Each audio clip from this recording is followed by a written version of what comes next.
Bom, dado o horário, eu acho que já podemos falar boa noite, né? Nós temos aqui 6 grandes especialistas no tema proposto pelo Congresso e temos 60 minutos. Então, eu vou me dispensar aqui das formalidades da leitura dos currículos e pedir aqui aos companheiros aqui do dispositivo que sejam informais no sentido de, se quiserem se manifestar quando algum colega tiver dito algo com que não se concorde, então, por favor, vamos ficar à vontade. A ideia é eu fazer uma proposição para cada um de vocês e, no meio, um segundo comentarista para dizer o que achou a respeito. Se um terceiro tiver algo a acrescentar, então que se fique à vontade, né?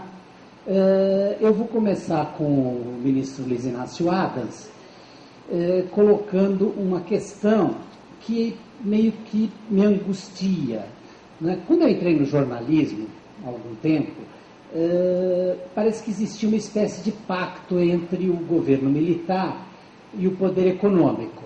Os empresários apoiavam a ditadura e os generais deixavam o poder econômico fazer a festa, ou seja, havia uma certa condescendência, né? Por essa época, não sei se pela herança cultural ou se por essa situação política, tinha-se uma noção que o que era de todo mundo não era de ninguém, né? E era muito comum a União perder causas, às vezes porque o advogado esquecia o prazo, coisas do tipo.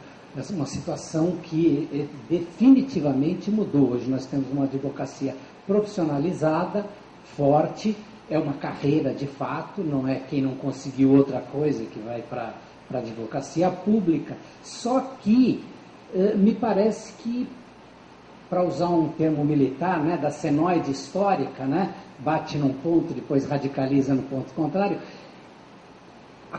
essa advocacia pública está ficando muito forte.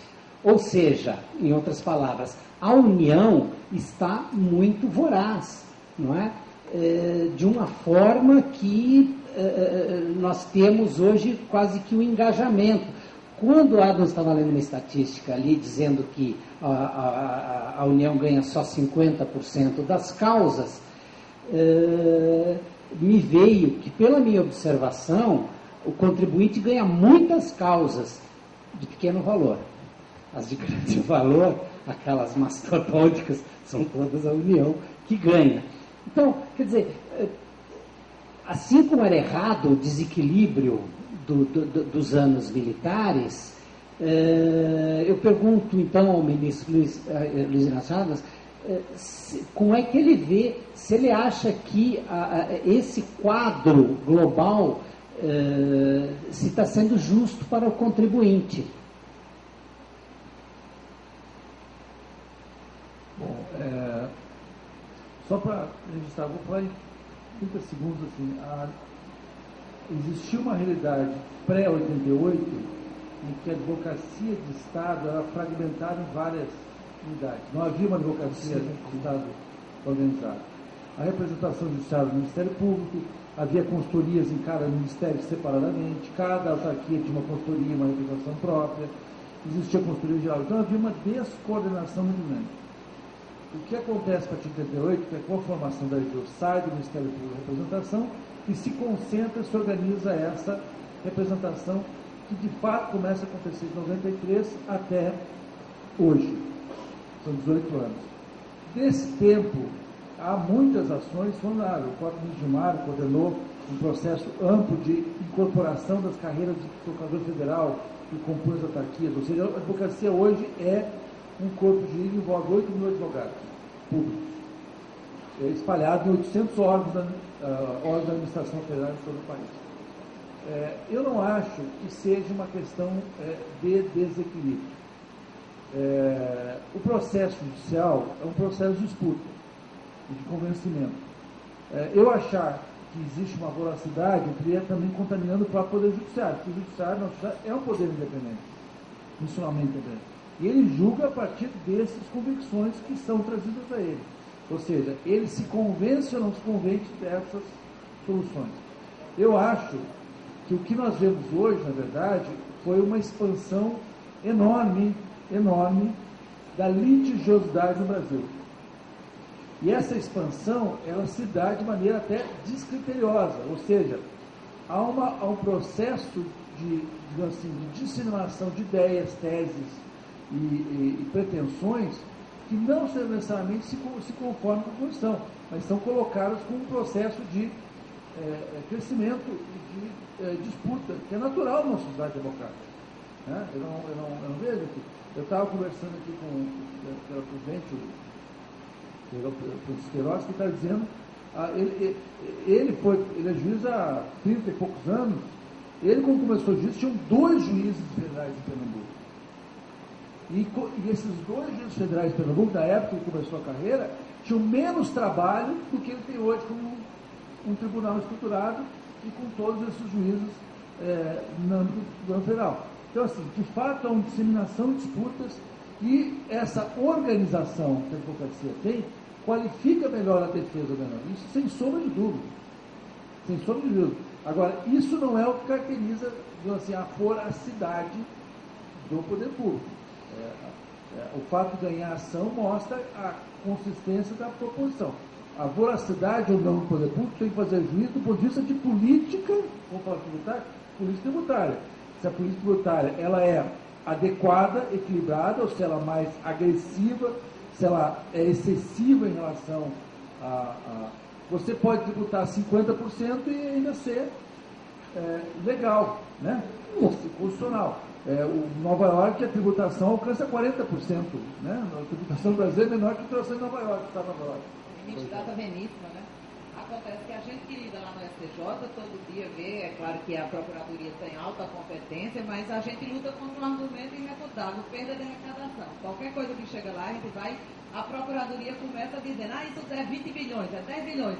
Aí isso, não que os ministros se sintam pressionados, mas é um argumento muito forte que a gente tem que enfrentar como advogado. Eu peço o comentário agora do Luiz Cláudio Alemandi, que é presidente da... Só apontar aqui, a mulher me provocou disso. Eu preciso responder. Eu acho o seguinte, todo o processo você trabalha com a repercussão, não tem como. O processo de modulação é um processo de avaliação política que a Corte faz para efeito de equilíbrio do passado. Agora, não é verdade que o poder público ganha só sempre com esse argumento, ou só com esse argumento. Não é. Esse argumento é apresentado, mas não é o único, até porque também é apresentado o argumento contrário. Se perder, a repercussão para o setor econômico vai ser grande. Esses argumentos também são apresentados pelos setores econômicos, quando vão disputar tributariamente. Né? Então, os dois lados da moeda são considerados pela administração, pelo judiciário. Então, eu dizia aqui que o Luiz Cláudio Alemandi é o presidente da Comissão de Tributação da OAB de Pernambuco, nacional, da OAB Nacional, me perdoe, tá? Inclusive representando o FIA Cavalcante. Bom, Alemandi, gostaria então que você comentasse a colocação do ministro Adams. Bom, inicialmente gostaria de dizer que como capixaba não me sentiria nenhum problema de ser conselheiro pelo estado de Pernambuco, essa maravilhosa cidade. Com relação ao comentário do ministro Adams, eu vou puxar um pouquinho mais a colocação da doutora Mariel. Realmente a Procuradoria hoje está muito bem organizada. Os procuradores hoje são muito aguerridos, eles estão com uma boa formação, são excelentes profissionais. Continuam recorrendo de tudo, isso é fato. Quanto a fato, eu não posso lutar. Agora, realmente, a sensação é de que, a partir do julgamento do SAT e do salário e educação, a coisa mudou bastante. E o sentimento dos advogados, do contencioso, do tributarista contencioso, é de que realmente os fundamentos econômicos e políticos eles estão prevalecendo em detrimento dos jurídicos. E isso nós verificamos no dia a dia, nas decisões E até mesmo no trato. O contencioso, o advogado que chega para conversar, ele tem mais dificuldade para despachar hoje no STJ e no STF. É uma dificuldade muito grande. E eu acredito que isso seja em função efetivamente de um grande trabalho da Procuradoria, mas também em função da necessidade de caixa do governo. É um argumento forte e contra ele nós temos que, vamos dizer, equilibrar as armas. As armas estão desequilibradas. Ok, agradeço. A próxima pergunta é para o doutor... por favor. Eu gostaria de fazer 2 comentários muito rápidos. Primeiro, é institucional. Exatamente nessa linha que mencionou o doutor Luiz Inácio Arias,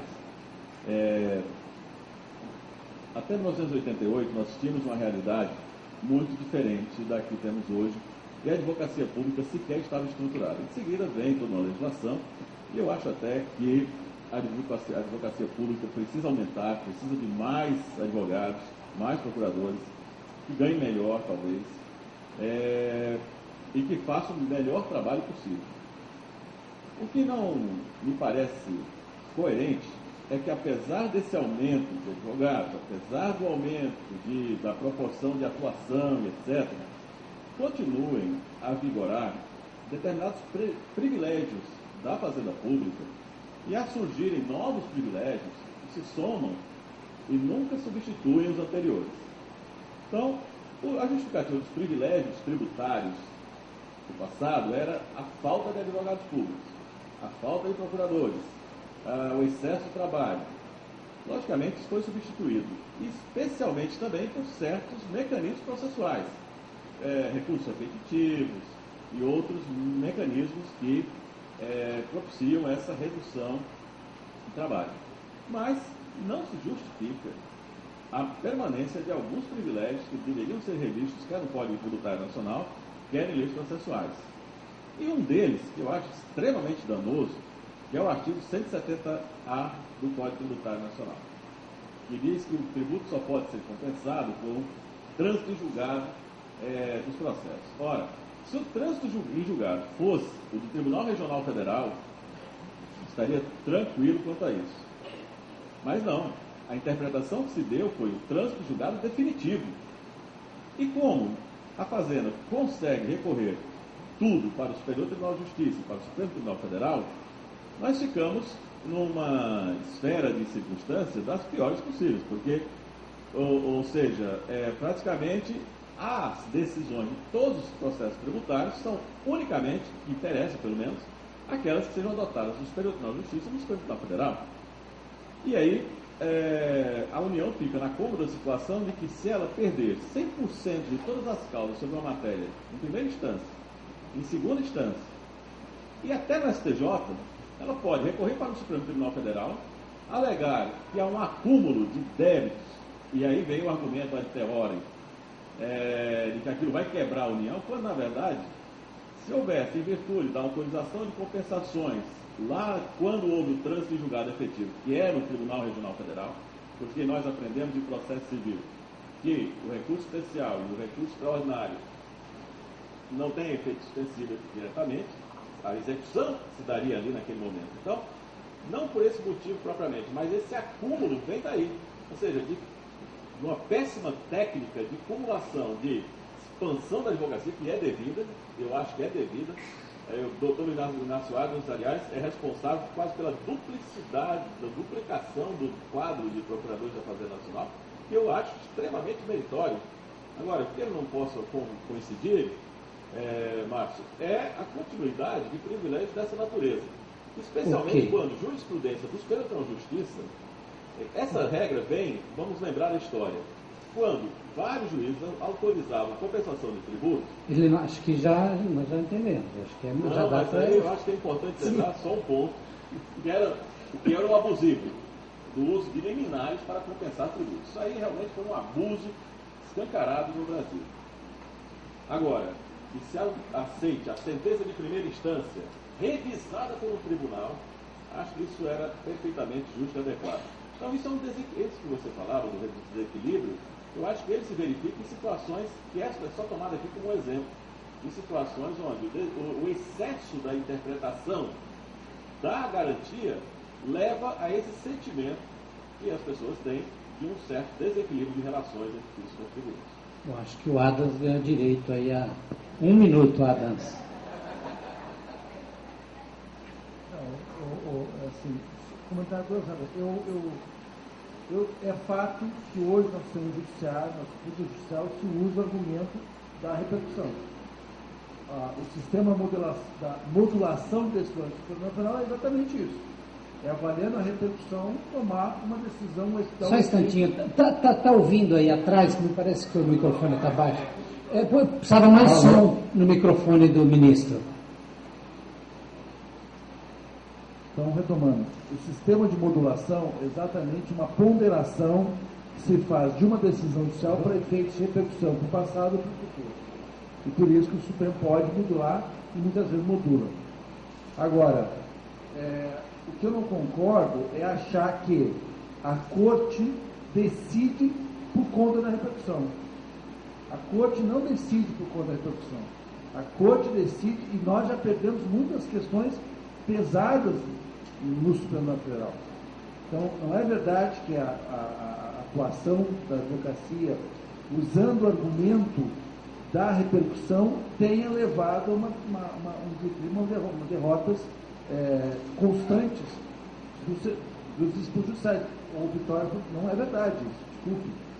O fato é que existe uma convicção que se cria na Corte e os argumentos são levados. Nós temos uma disputa, por exemplo, pesada do setor bancário com os poupadores relativa à questão da poupança, questão monetária de poupança. E o setor bancário usa esse argumento da repercussão. E é fato. Não há como negar o fato. E agora a Corte vai decidir, o STJ não julgou a favor do sistema financeiro por causa disso. Né? Então, eu volto a dizer, o instrumento, é verdade que o argumento existe, não é verdade que ela pauta a decisão. Eu concordo com o Heleno, quando eu vejo assim, eu acho que a evolução, a qualificação institucional tem que permitir mudanças do ponto de vista da realidade processual, principalmente, que é o que afeta a democracia pública. Particularmente no Código de Processo Civil, acho que ele está evoluindo bem o processo de uniformização e de equilíbrio entre as partes na questão de prazos processuais, etc. O que eu acho, Helena, é que nesse caso específico cita é o problema de certeza para efeito de compensação. Que é o problema da compensação que é o transjulgado. Transjulgado é o transjulgado. Quer dizer, infelizmente, nosso modelo, e aí não é culpa da lei só, também da própria jurisprudência, admite recursos infinitos. Essa é a realidade. Infelizmente é isso. Isso vale tanto para réu, vale para quem é réu, autor, dos dois lados.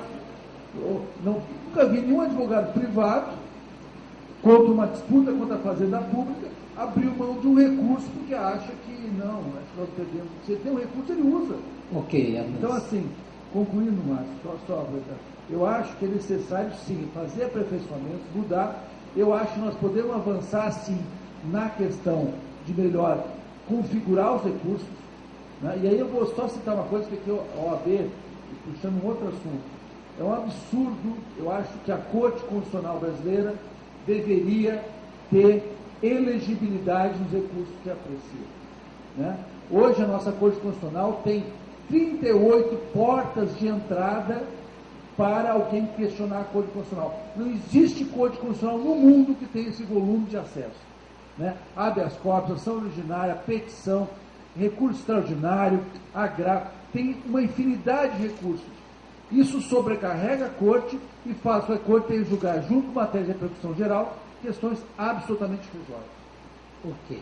Bom, o acesso à demanda no judiciário, ela pode ser bem reduzida, não é? Se o CARF, né, nosso Conselho dos Contribuintes, né, conseguir mediar o que tem para ser mediado ali administrativamente. Agora, os advogados, doutor Otacílio Cartacho, reclamam muito da insegurança, da inconstância do Conselho, do CARF, em relação a matérias como decadência, prescrição, e também a resistência em se chegar ao entendimento em torno do planejamento tributário. Como é que o senhor vê essas críticas? Há um problema com as leis, essas leis tributárias que o governo aprova no Congresso?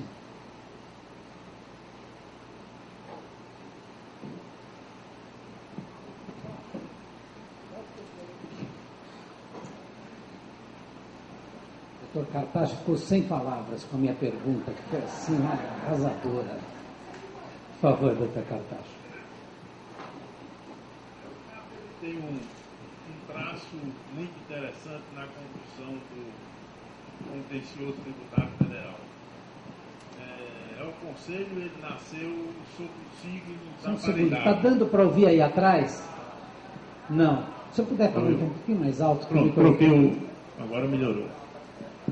Como eu estava dizendo, o Conselho de Contribuintes, né, o CAF, ele nasceu sob o signo da paridade, ou seja, com a participação dos contribuintes na composição do colegiado. Né? Atualmente o CAF ele passou por duas reestruturações importantes. A primeira foi a unificação, que gerou o CAF atual, ou seja, a transformação do primeiro, segundo e terceiro conselho. Isso é um marco histórico para o contencioso federal. Eu reputo que foi uma evolução importante. Me recordo muito e bem que em 2009, no primeiro semestre, foi feita uma grande reunião na ESAF, patrocinada pela Secretaria Executiva do Ministério da Fazenda, em que todos os órgãos do Ministério compareceram e apresentaram os seus diagnósticos, expuseram os seus problemas e pleitearam suas soluções. Naquela oportunidade, o presidente do primeiro conselho, o Dr. Gadelha, fez sua explanação, sobretudo reivindicando e analisando a situação de recursos humanos, da informatização e também de recursos financeiros. A doutora Josefa também fez sua explanação, estava presidindo o segundo conselho, e eu estava no terceiro conselho, então foi nesse momento que eu lancei a ideia da unificação do CAF. Essa ideia, ela evoluiu, e no despacho com o ministro Mântica, ele me disse: olha, o doutor Nelson me falou da sua ideia, da sua proposta de unificação do CAF. E eu achei os argumentos do diagnóstico válidos, mas se você não disse qual seria o novo desenho do CAF. Disse: ministro, seria uma estrutura clássica weberiana, como é de todos os tribunais. A presidência, primeiro, segundo, terceiro conselho seriam transformados na primeira, segunda e terceira sessão, e uma secretaria executiva que executaria todas as tarefas de apoio logístico, liberando todos os presidentes de sessão para a atividade fim do conselho, que é a atividade de julgamento. E assim se formou a nova estrutura do CAF. Agora, o senhor acha possível encontrar no CARF entendimentos mais uniformizados para as diferentes causas que chegam lá? Quando o CAF ainda era conselho, o terceiro conselho, e eu fui a primeira vez no CAF presidir segundo conselho, lendo o regimento atentamente, eu encontrei um artigo que autorizava súmulas. E eu perguntei, então, quantas súmulas já tinham sido feitas pelo CAF, né, promulgadas ou editadas. Diz que nunca tinha sido editada súmula. Então, nesse momento, eu comecei a preparar os processos de simulação, porque esses processos, eles facilitam o julgamento. Hoje o CAF tem 70 súmulas, das quais 14 são vinculantes para toda a administração, para a Receita Federal, para a Delegacia de Julgamento da Receita e para o próprio Conselho. Então, esse esforço de unificação e de agilização de julgamento é o caminho a ser perseguido. Eu entendo que hoje o tempo de julgamento de processos do CAF, aliás, do contencioso federal, da Receita Federal, das delegacias de julgamento e do Conselho, é um tempo muito dilatado. Esse tempo deve ser encurtado.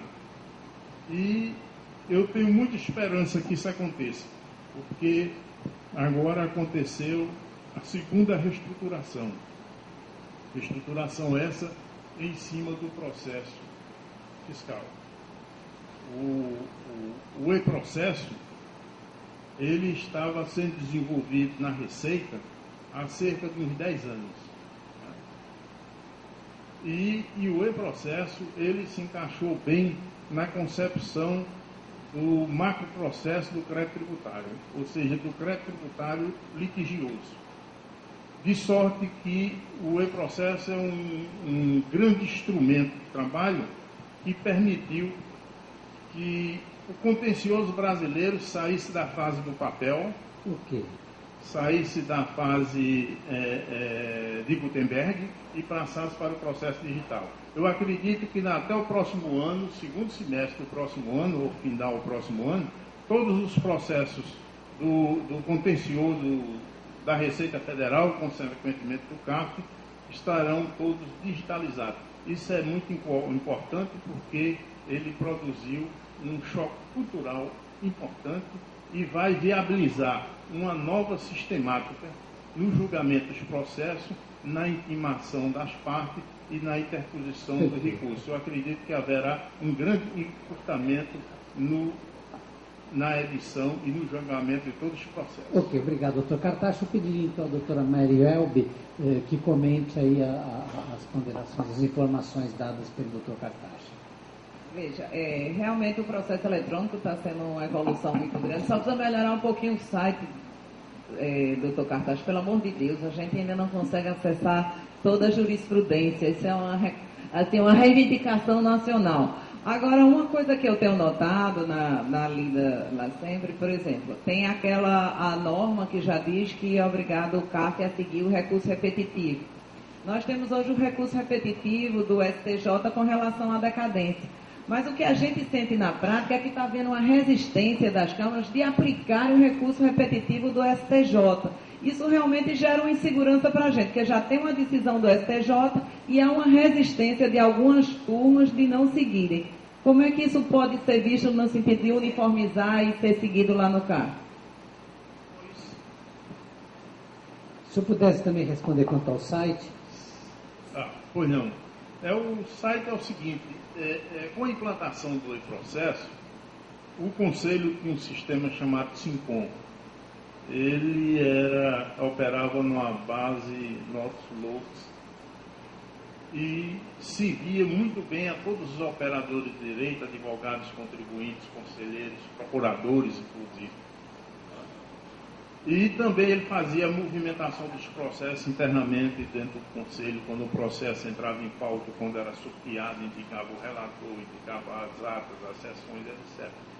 Com a implantação do e-processo, esse sistema foi desativado. E o sistema novo que foi construído não logrou ser homologado pelo CERF.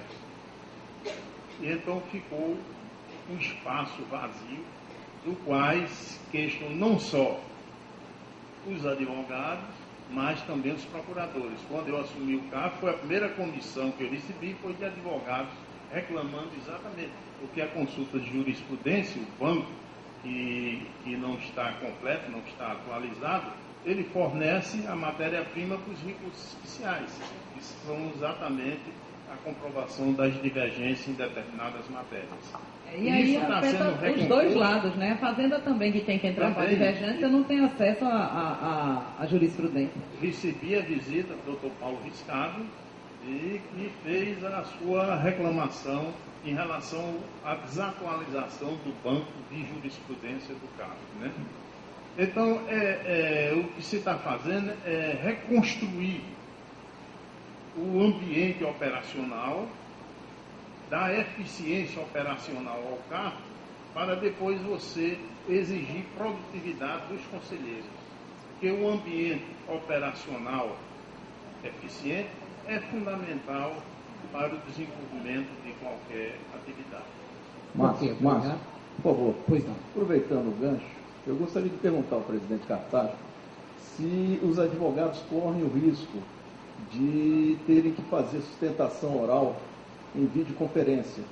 Porque existe nos bastidores um zum de que poderá, através dessa plataforma nova, desse processo eletrônico, existe a possibilidade desses julgamentos no Conselho não serem mais presenciais. Isso, peço vênia, no meu ponto de vista, seria um prejuízo muito grande para a defesa, uma vez que você teria que fazer a sua sustentação oral de uma forma como está aqui, um vídeo muito frio. Você teria que passar seu memorial através de um processo eletrônico, um peticionamento eletrônico, uma assinatura digital. Existe essa possibilidade, presidente? Existe um projeto que está em desenvolvimento, mas a sua implantação vai ser avaliada com muita prudência, porque ele pode exatamente gerar uma série de desacertos e inconvenientes na sua implantação. Se eu acredito que não é num horizonte curto, no próximo ano, mas num horizonte mais distante, Nunca é melhor. uma tecnologia mais apurada, mais de ponta. Bom, a próxima pergunta é para o Dr. Everardo Maciel, que todo mundo sabe, foi o homem que governou com mão de ferro a Receita Federal durante 8 anos. E eu queria perguntar a respeito dessa recente decisão do governo sobre o IPI, que não observou a anterioridade de 90 dias. Se não me falha a memória, foi uma emenda constitucional que vem em decorrência de um debate surgido na sua gestão. Doutor Everardo, como é que o senhor examina? O senhor concorda que essa decisão do governo colide inclusive com as normas da OMC? Bom, vejamos, primeiro esclarecimento. Não foi na minha gestão. Não foi? Foi posterior. A anterioridade nonagesimal foi depois de 2013. Sim, para cima o microfone. Está dando para ouvir? Então, dizendo o seguinte, mas feita essa ressalva, meramente um registro histórico, para mim é uma regra que tem que ser observada. A anterioridade nonagesimal para o IPI é análoga à que existe para as contribuições sociais, e eu não tenho a menor dúvida, sei inclusive qual o argumento que se apresenta. O argumento que se apresenta é que as alíquotas do IPI, o IPI tem alíquotas paradigmáticas, fixadas em lei. E a lei concede ao Executivo a possibilidade de operar essas alíquotas dentro de uma determinada banda. É assim que é estabelecido. Então, há um entendimento que, se está dentro da banda, portanto, não se trata de alteração da lei, não tem que observar essa anterioridade nonagesimal. Ela só teria que ser observada se fosse mudança da lei paradigmática. O IPI tem alíquotas fixadas todas em lei. E a lei diz, se houver uma variação, me recordo agora quantos pontos percentuais, parece que 20 ou 30 pontos percentuais, para mais ou para menos, está dentro desta banda e não há alteração. Eu entendo que não, tem que compreender ali qual foi o espírito do legislador. Ele, na verdade, quer dizer o seguinte, há alterações do IPI que implicam, repercutem sobre a carga tributária do IPI, tem que observar a anterioridade nonagesimal. Estou dando, portanto, uma interpretação e estou dando outro argumento. Da mesma forma que acontece em relação às contribuições sociais. Eu acho que o argumento não se sustenta. Para não falar de algumas coisas práticas. Essas pessoas, já administramos isso. Quando não existia essa regra, e eu estava na Receita, com muita frequência nós estabelecíamos um diferimento na eficácia da aplicação do IPI por conta de administração de estoques, especialmente em relação a automóveis. Quer dizer, a alíquota vai ser alterada, porém, produzirá efeito no prazo de 60 dias, para exatamente administrar os estoques que já estavam nos pátios, etc, etc, etc. Então, eu não acho que acho que vai ser questionado na Justiça, há uma boa chance para que essa interpretação prevaleça, mas, sobretudo, mas que não era necessário fazer-se uma coisa dessa natureza. Faz uma coisa desse tipo, é um risco gratuito.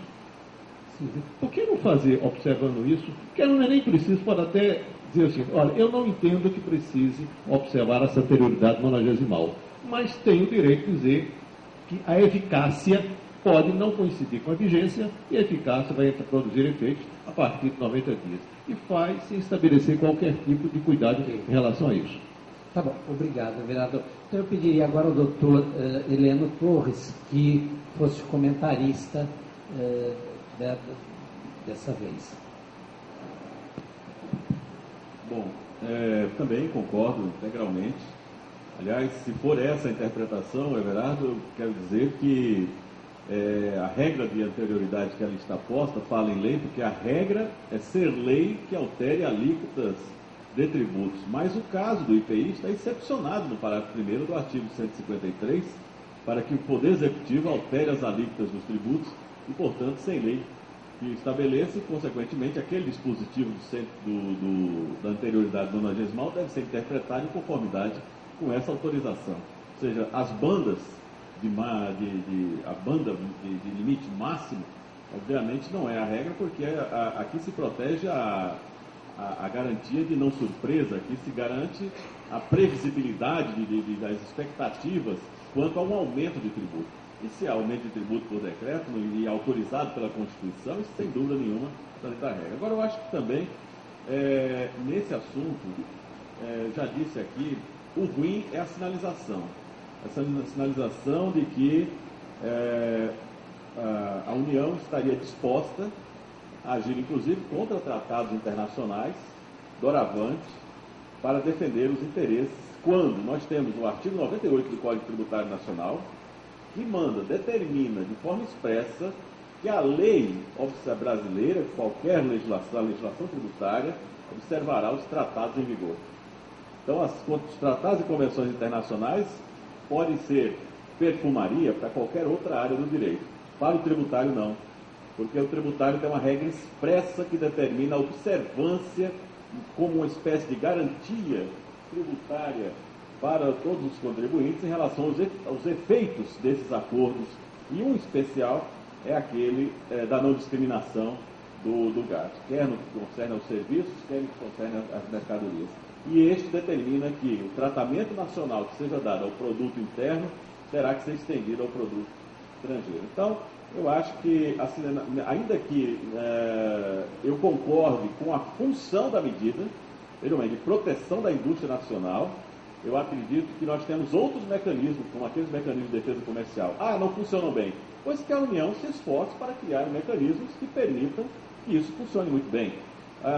Não temos condições de realizar um controle a curto prazo. Não, há mecanismo, porque realmente essa medida pode colher, por exemplo, a Jack Motors, que compete diretamente com a indústria nacional, mas nós não temos similar nacional de Porsche, de Ferrari, de Mercedes-Benz, de grandes carros, de grandes veículos, e que esses veículos também são alcançados de mesma forma, de mesmo modo, um acréscimo que não vai representar aumento de arrecadação.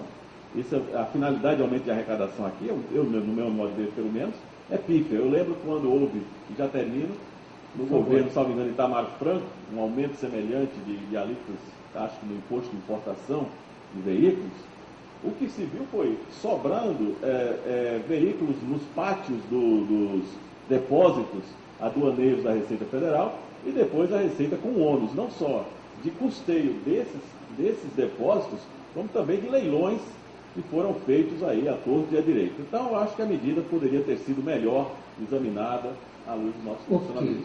Everardo? Na verdade, eu não fiz o comentário que esqueci em relação à ANC. E não há dúvida nenhuma que ofenda a regra da ANC. É uma coisa absolutamente pacífica.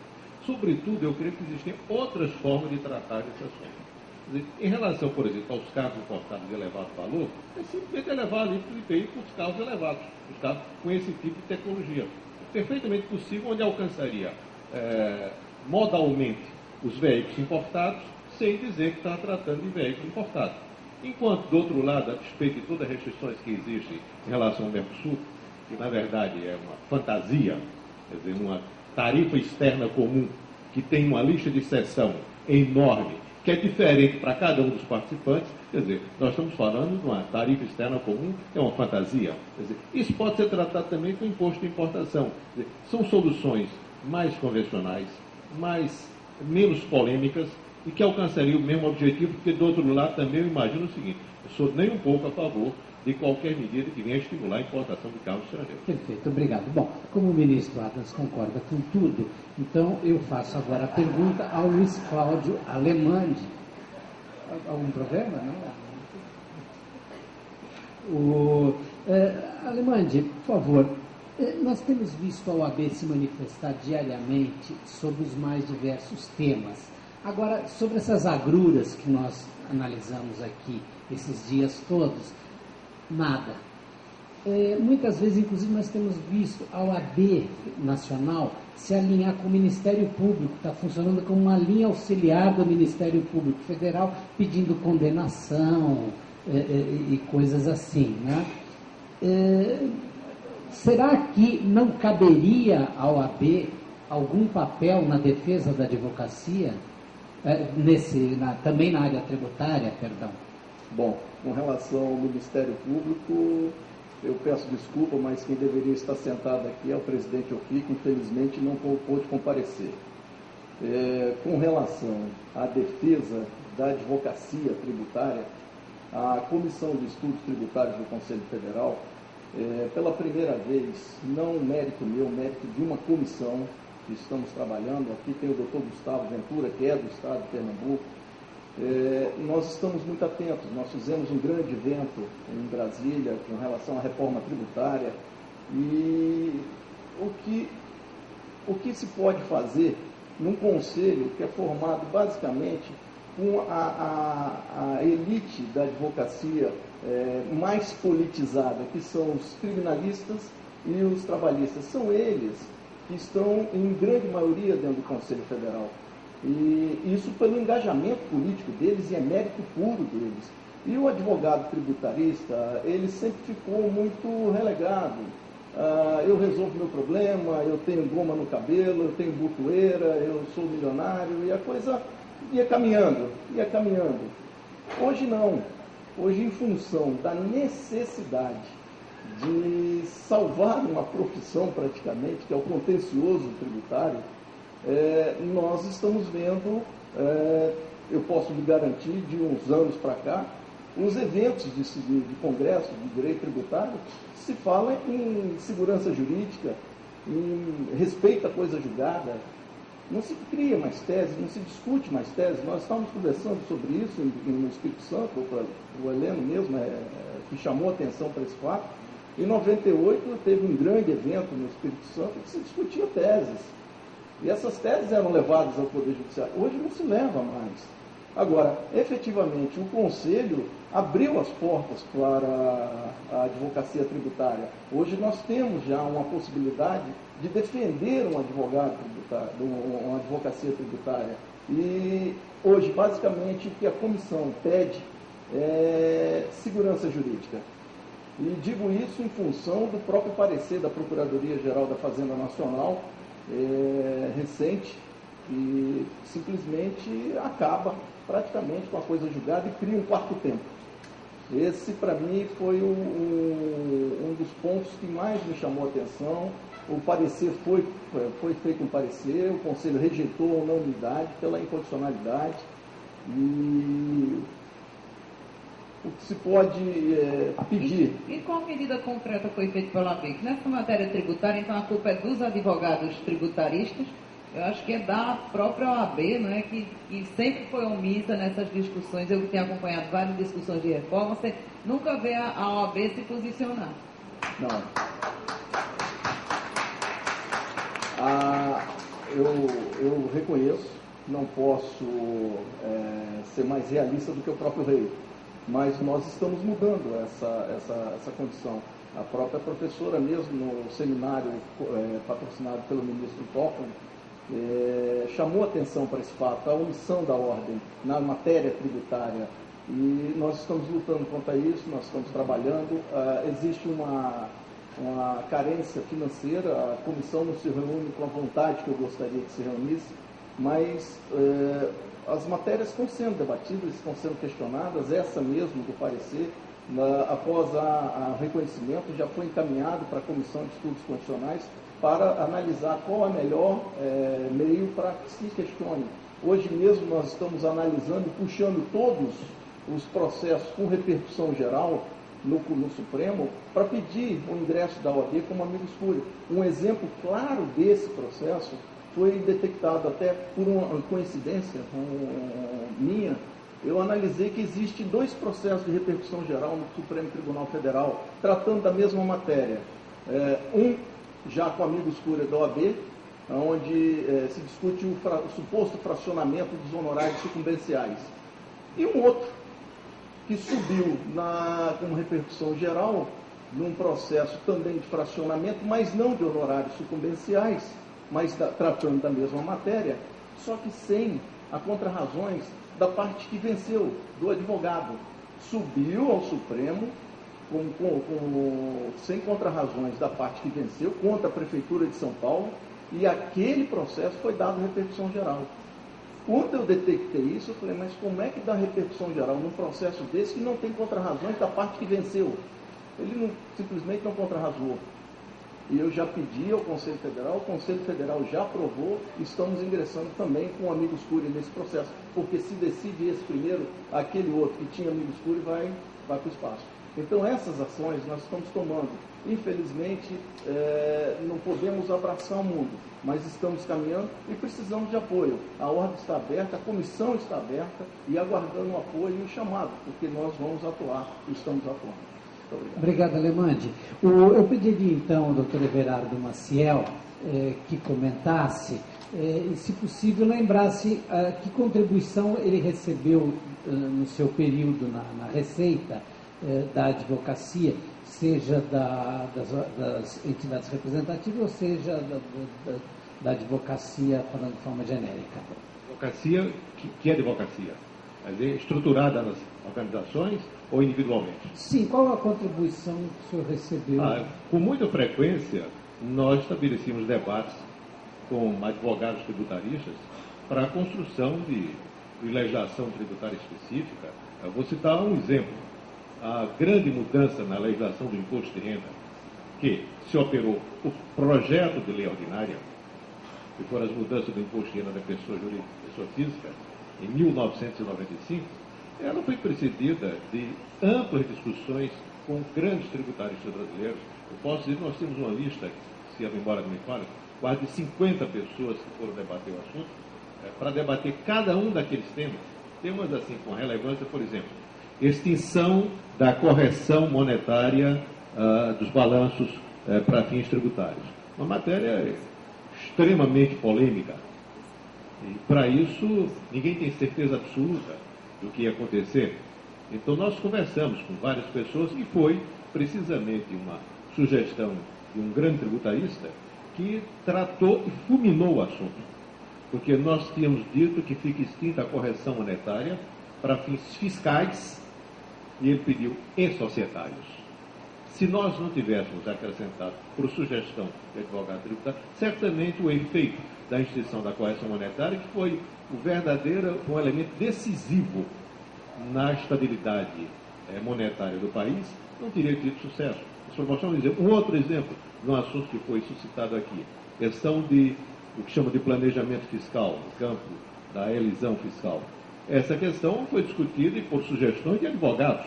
A introdução do parágrafo único no artigo 116 do Código Tributário Nacional, nem todos, evidentemente, nós aceitávamos. Havia uma, por exemplo, que era de estabelecer que, previamente à realização dos fatos que poderiam resultar em situação que caracterizaria a elisão fiscal, deveria ser submetido a um órgão consultivo no âmbito da Receita, que eu digo que isso seria loucura absoluta. Quer dizer, isso pararia o país. Porque para cada assunto desse ter que fazer, a Receita não responderia e os negócios todos parariam. Coisas como essa não, mas outras sim. Quer dizer, então era muito frequente essa interlocução. Algo absolutamente natural que eu acho indispensável, porque eu costumo dizer que é quase impossível, na concepção da norma, se conhecer os seus efeitos no mundo real. Só se conhece com massa crítica, abstratamente, e para isso, portanto, é preciso algum tipo de interlocução que possa ver aspectos que não são percebidos na edição de algum tipo de norma. Obrigado. Mary, a próxima pergunta é para você. Fala-se muito no problema, na angústia da insegurança jurídica, não é? Essa insegurança jurídica, ela vem mais das leis, da qualidade, falar logo, da baixa qualidade das leis ou da interpretação dos tribunais? Veja, hoje eu acho que ela está vindo muito da incerteza do resultado da interpretação, tá? Principalmente com relação aos tribunais. Hoje você vê o tribunal que durante longo tempo vem interpretando a matéria de forma pacífica. O exemplo mais clássico, não estou dizendo que eu concordo, é a questão da COFINS das sociedades civis. Tinha uma súmula, o Supremo disse que caberia ao STJ, que era matéria infralegal, o STJ legislar, o STJ fez uma súmula, centenas de sociedades passaram a obedecer, depois o Supremo abocou assim e disse que ele que deveria julgar e disse que era constitucional, e hoje está havendo centenas de autos de infração para cobrar os tributos, inclusive com multa. Ou seja, essa incerteza da jurisprudência, tanto administrativa quanto judicial, é que eu acho que está causando a insegurança jurídica. Peço então ao doutor Otacílio Cartacho, parece que a Mary diz que os tribunais são governistas. É isso? É mais ou menos isso? Não? Está havendo muito fiscalismo nos julgamentos. O ministro disse que não é queda de arrecadação, mas é o maior argumento, inclusive em vários votos do Supremo Tribunal Federal, a gente vê a discussão dos ministros, mas temos que ter cuidado que isso vai ter queda de arrecadação, etc. O CARF, por exemplo, nos últimos anos, e aí o doutor Cartacho não deve nem ser incluído, que faz pouco tempo que ele assumiu, mas durante os últimos 2 anos a gente viu o empate de 5-5 e o desempate do presidente por voto de qualidade, coisa que eu também já não concordo com voto de qualidade. Olha, se o presidente, que é representante da Fazenda, ele já votou a favor da Fazenda, dificilmente, na hora do desempate, ele votará a favor do contribuinte, né? Mas a gente viu causas assim pesadas, matérias que vinham pacificadas, serem decididas de forma, por voto de qualidade, a favor da Fazenda. Presidente, o que o senhor acha das observações da doutora Mary? Olha, o último levantamento que foi feito sobre as fontes do contencioso, foram identificados 67 pontos de litígio. Alguns pontos de litígio podem ser resolvidos através de alteração de decretos que são normativos e outros só através da alteração da legislação. Isso daí reduzir a litigiosidade, eu acho que seria um objetivo dos órgãos da administração tributária federal, porque isso é muito importante. Não cultivar a litigiosidade no ambiente tributário, no ambiente administrativo. Agora, as disputas, né, que se realizam no âmbito do contencioso, especificamente que estamos falando do contencioso tributário federal, essa oscilação das jurisprudências em determinados assuntos é inerente à atividade julgadora. Porque hoje o CAP tinha 126 conselheiros, hoje tem 216. Cada sessão tem 4 câmaras e essas câmaras são desdobradas em turmas ordinárias e ainda tem as especiais. E as 3 câmaras superiores com uniformizadora. Então, determinadas matérias de direito, elas passam por essas oscilações, né? Quando a matéria é de fato, a matéria é unicamente de apreciação de prova, essas oscilações não acontecem, né? Mas com o tempo, essas matérias às vezes são, a maioria delas são simuladas. Tanto é assim que o CAF hoje tem 70 súmulas e deve propor novas súmulas no próximo ano. Inclusive súmulas de caráter vinculante, porque quando elas são vinculantes, elas eliminam o litígio na origem, ou seja, no momento do lançamento dos órgãos da Receita Federal. Obrigado. Chega agora a vez, doutor Heleno Torres, fazer uma pergunta sobre a guerra fiscal. A guerra fiscal é uma coisa que todo mundo reclama dela, mas todo mundo pratica. Tem alguma coisa errada, né? Um dos lados está falseando. O que acontece e se é possível colocar um ponto final nesse jogo?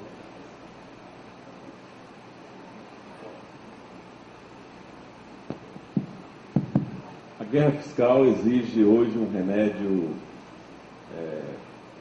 constitucional necessariamente para fazer aquilo que o Everardo falou na sua exposição, ou seja, é preciso rever o Pacto Federativo. Mas não revê-lo de um modo a estabelecer uma direção única, origem ou destino, especialmente destino. Primeiro ponto, não é possível eliminar incentivos fiscais regionais e estaduais, porque isso é um instrumento de atração de investimentos da maior relevância. Os cidadãos de Pernambuco sabem a importância disso, mas não só eles, vários estados, Goiás e outros grandes estados, somente puderam estimular o crescimento a partir do uso de incentivos regionais. Um outro dado fundamental é que, de fato, a guerra fiscal ela se especializou. Hoje você tem guerras fiscais danosas, talvez das mais perversas.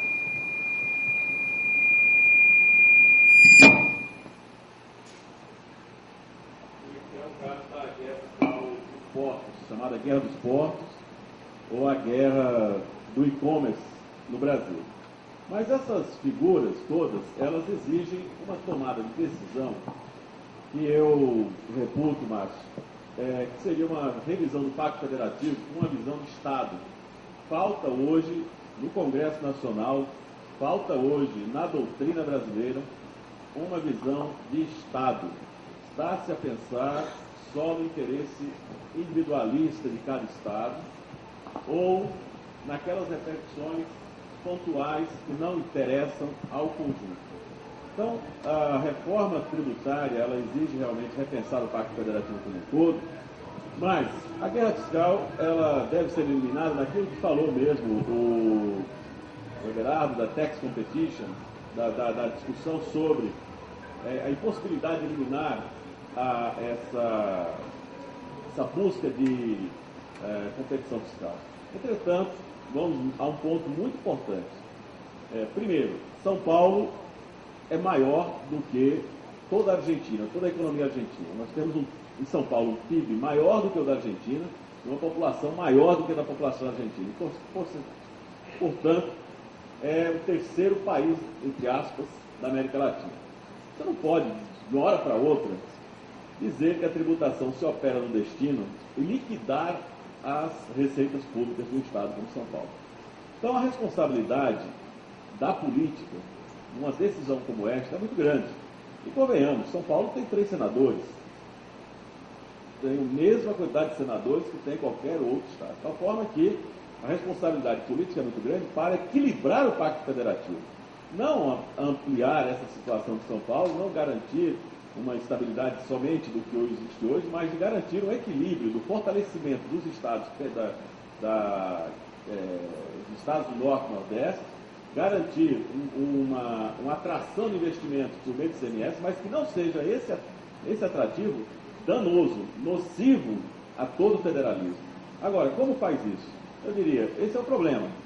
A solução vem por vários instrumentos. E eu acredito que uma revisão de fundos de participação, uma revisão na redistribuição de royalties, que deve se limitar àquilo que ele é devido, ou seja, uma devolução do que foi obtido com minérios no país. E outros aspectos irão concorrer para uma reestruturação desse pacto federativo deve em conjunto. E aí eu não posso deixar de acentuar aqui a todos a minha perplexidade, porque o governo de Dilma Rousseff foi eleito com a promessa, dentre outras, de fazer uma reforma tributária. E a iniciativa privada, querendo ou não, é culpada de não se apresentar com propostas relevantes. E não, porque há um comodismo de esperar a proposta de reforma tributária do governo federal. Não, toda a sociedade é responsável por um processo de reforma tributária, toda a sociedade, todos os estados, todos os organismos são responsáveis por uma eliminação de guerra do Estado Nosso com propostas. Mas qual proposta se apresenta? Nenhuma. Espera-se uma proposta fatiada. A proposta fatiada que tem sido feita do governo federal, pelo menos, tem sido aumento de tributos sistemáticos. Primeiro foi IOF, agora IPI, já por pouco não veio uma CSSS, uma contribuição sobre saúde. Então, obviamente, o Estado vai fazendo a sua reforma tributária. Ninguém fez mais reforma tributária do que o Everardo Maciel. Todas as CIDs que ele fez são as mesmas que foram criadas. Todas as emendas que foram levadas ao Congresso, todas aprovadas e aumenta a arrecadação de 25% para 38%. Então, veja, sobre o PIB. Então, quando a sociedade... Eu não gosto muito dessa divisão de sociedade civil e Estado, porque o Estado Democrático de Direito é a sociedade civil investindo em poder. Então, mas de algum modo, a sociedade tem um papel, uma parcela de culpa, porque ela não se apresenta como partícipe, como integrante do grande processo político e sugere mudanças.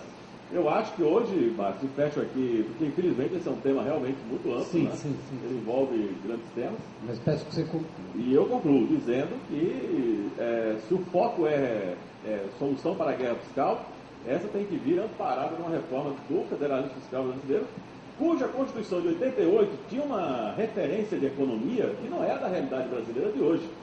A referência daquela época é uma outra completamente diferente do Brasil de 2011. E certamente este Brasil de 2011 demanda não uma tributação fundada no consumo, mas uma tributação baseada na renda.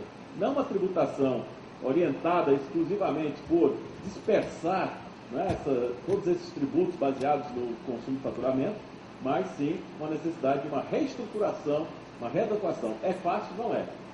Isso exige muito empenho. E eu acredito que os atores do direito tributário, professores, mas também aqueles das receitas federais, dos estados, como o saber o Ricardo Pinheiro, que está lá assessorando o Rio de Janeiro e outros tantos, têm a obrigação de se integrar num grande processo nacional de construção de não só um novo pacto federativo, mas uma grande reforma de Estado. Obrigado, Heleno. Bom, então eu passo a palavra ao Dr. Everardo Maciel. Eu fui personagem citado, então tenho o direito regimental a me manifestar. Você viu, ele passou a impressão que você dirigiu com firmeza a Receita Federal. Né? Mas deixamos o seguinte, alguns pontos foram mencionados. Reforma tributária, sempre que traz esse assunto para mim, se eu sou a favor ou sou contra, eu não faço a menor ideia, porque eu não sei o que é reforma tributária. Reforma tributária não é nada, é qualquer coisa. Quer dizer, depende do projeto de quê? Para fazer o quê? Há ideias que são boas e há ideias que são ruins. Então, a reforma tributária não é uma expressão, é unívoca, que se explica por ela própria e não quer dizer nada, exceto se alguém dizer de que reforma você está falando. 2. Reforma tributária abrangente não tem a menor viabilidade. Os sistemas tributários resultam de tensões políticas. Quando se pensa em reforma tributária abrangente, é maximizar as tensões, paralisa todas as vezes. Reformas tributárias, exceto em condições de guerra, de ruptura institucional, ela ocorre pontualmente em todos os lugares do mundo, todas as vezes. Fora disso, não tem precedente histórico disso. Então, reformar o quê? Que coisa especificamente? Aí vamos passando a falar na guerra fiscal do CMS. Guerra fiscal do CMS, competição fiscal, ela é inerente à história dos impostos. Guerra fiscal é o caso extremo, é a competição fiscal que se faz contra a lei. O que é que a lei estabelece?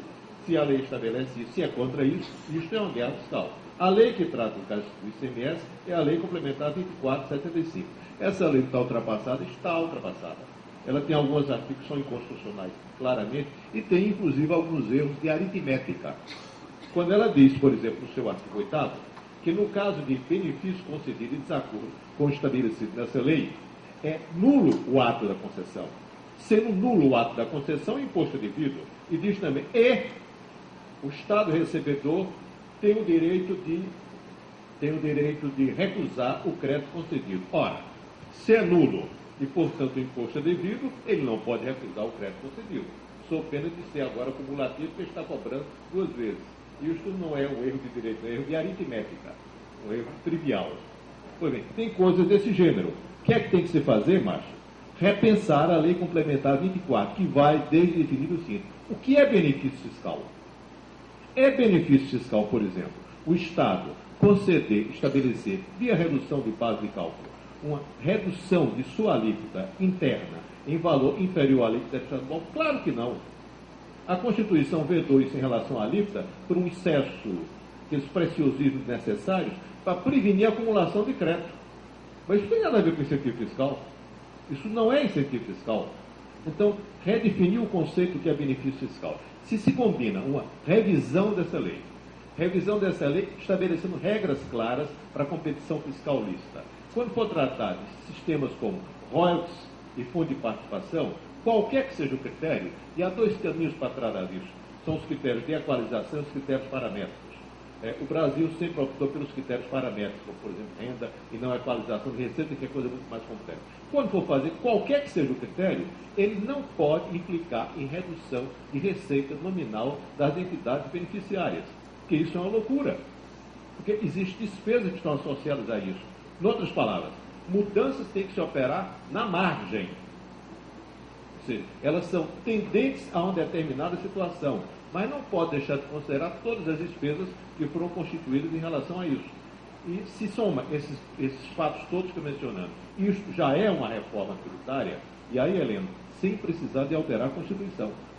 Nada disso que eu estou falando, alterar a Lei Complementar 24, as questões relacionadas com royalties de petróleo é lei ordinária, a questão do Fundo de Participação do Estado é lei complementar. Então, são todas normas infraconstitucionais que, quando vão se tratar de mudança que envolva alteração de Constituição, aí aparecem todos os demônios. Todos que querem estabelecer privilégios. Rapidinho, por favor, Helena.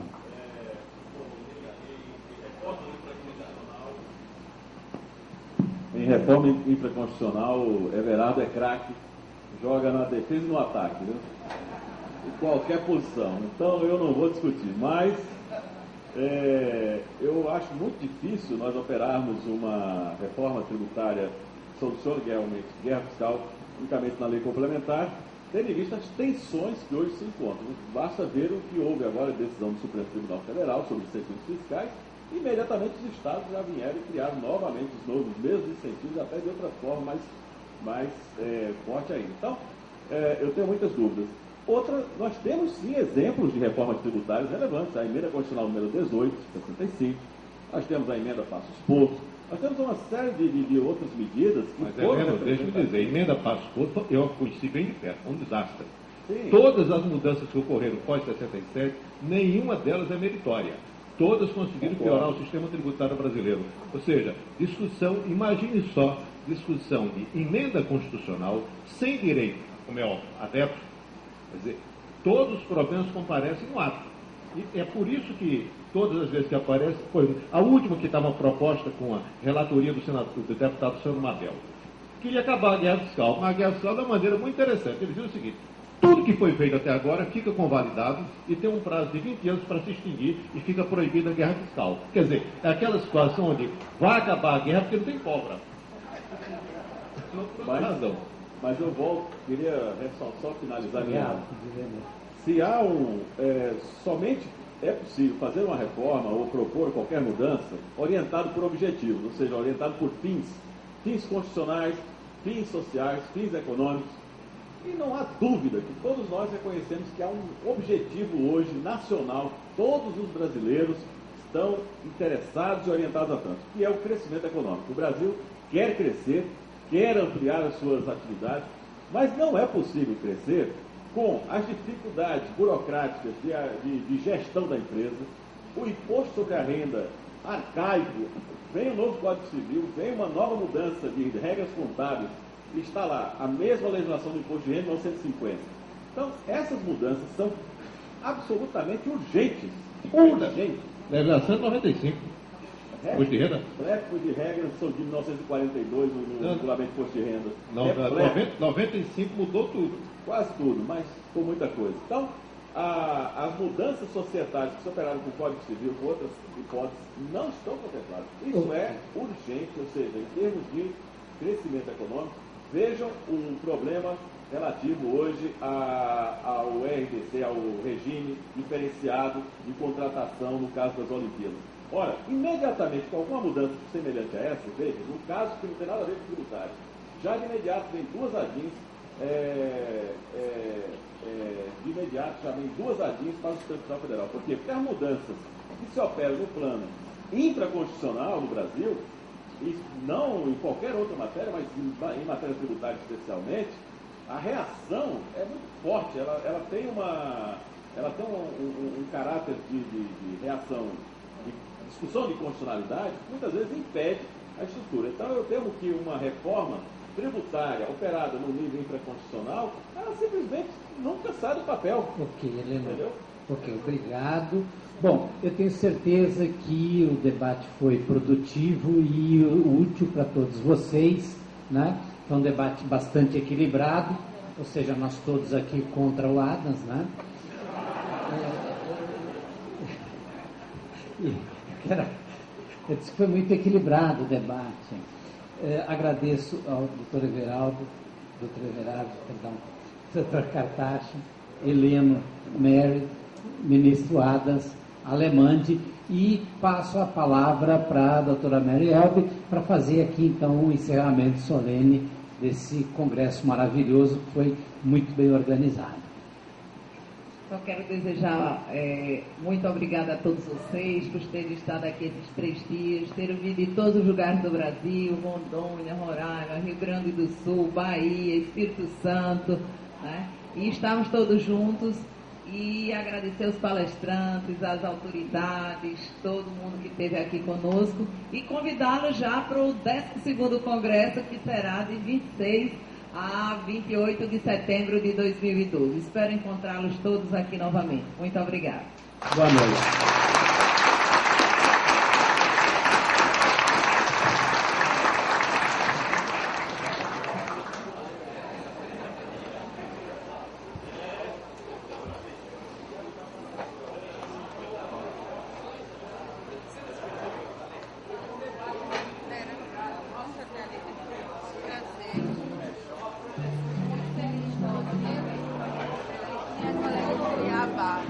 Eu vou